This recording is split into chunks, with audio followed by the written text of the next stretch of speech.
우리들이 더 이상 직장을 중요하게 생각하지 않는 이유에 대해서 말해보려고 합니다.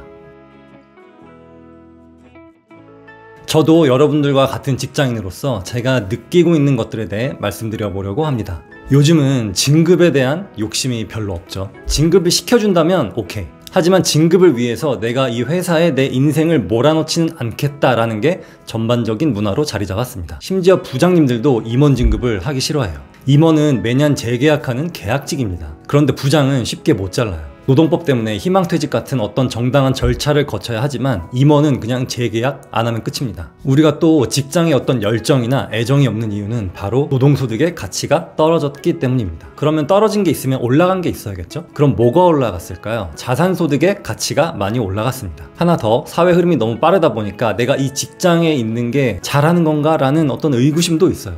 그럼 몇십 년 전에 고성장 시대에는 변화가 느렸을까요? 우리 부모님 세대도 우리 할아버지 세대도 격동의 시대였습니다. 대한민국이 가장 많이 성장한 시대였어요. 지금의 서울과 20년 뒤의 서울은 그렇게 큰 차이가 없을 겁니다. 외관적으로는. 하지만 80년대 서울과 2000년대 서울은 엄청나게 달라요. 그만큼 말 그대로 폭풍 성장을 했던 겁니다. 그 성장이 눈에 보이니까 온 국민들이 한 방향을 보고 달릴 수 있었어요.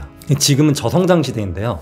그러다 보니까 지금에서야 여러 방면을 보게 됩니다. 앞도 보고 옆도 보고 그 중에 뒤도 보게 되는데요. 그 고성장을 이끌어왔던 지금 50대, 60대 분들을 보니까 끝이 그다지 좋지 않더라는 것을 우리는 알게 된 겁니다. 특히 월급만 받으셨던 분들을 보면요. 아파트 경비원 하시는 분들 중에요. 대기업, 공기업, 고위직 출신 엄청 많은 거 아세요? 다 한때는 잘 나가시던 분들이었어요. 경비라는 직업을 낮게 본다는 게 아닙니다. 그분들이 과거에 받던 월급에 비하면 많이 적게 받고 있고 어떤 사회적 대우도 그때에 비해서는 낮아진 건 사실이에요. 그런 현상을 한 세대가 돌고 나니 젊은 세대들한테는 그게 그렇게 좋게 보이지는 않는다는 거죠. 그렇게 고성장 시대에는 방향이 정해져 있던 어떤 정신없는 바쁨이라면 지금 같은 저성장 시대에는 방향이 정해져 있지 않는 어떤 혼란스러움입니다. 이게 좀 달라요. 차라리 방향이 정해져 있다면 그쪽으로 막 가면 되는데 현재 젊은 세대는 어떤 무중력 세계에 뚝 떨어진 듯한 그런 상태입니다. 특히나 우리나라의 90%가 중소기업 근무자인데요. 중소기업의 부장 연봉이 대기업의 사원 대리급입니다. 여기서 또 너무 현타가 오는 거죠. 그러다 보니까 이럴 바에 인플루언서들이 하는 대로 직장 밖에서 뭔가를 해보고 싶다. 뭐 예를 들면 재테크라든지 아니면 다른 유튜버나 블로거처럼 되고 싶다라든지 내 개인의 브랜드를 가지고 싶다는 어떤 욕망이 훨씬 더 커진 겁니다. 최근에 신기한 일을 겪고 있는데요. 공기업, 대기업 그리고 시청 이런 데서 강연 요청이 들어오는데